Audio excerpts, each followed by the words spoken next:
Tenemos la luz central del comedor. Prende. Esta, bueno, se prende la luz de afuera.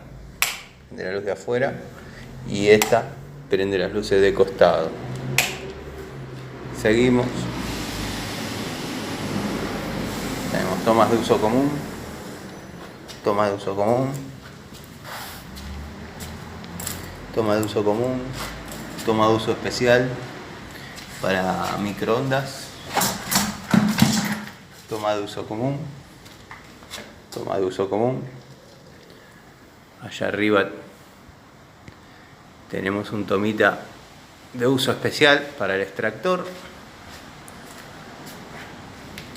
Toma de uso común para la mesada. Y bueno, tenemos la iluminación de la cocina. Una luz en la mesada que también prendería ahí al costado si estuviese la lámpara. Y una luz afuera. Después tenemos la iluminación de afuera. Me faltan las lámparas. Y hagamos la vuelta así. Acá que va a ser una futura paulera. Tenemos el punto y toma con circuito independiente. Portalámpara.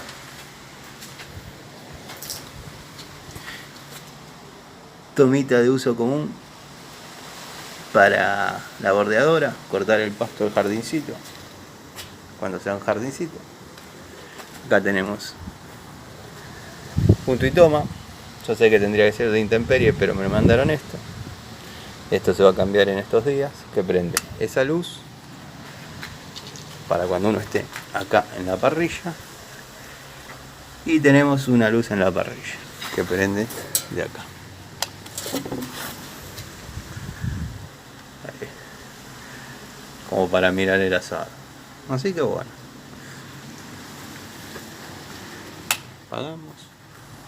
Este portalámparas prende con ese porque yo acá proyecto que haya una mesadita y bueno, haya luz para los chorizos y eso.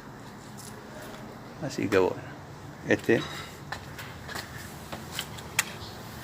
es el circuito.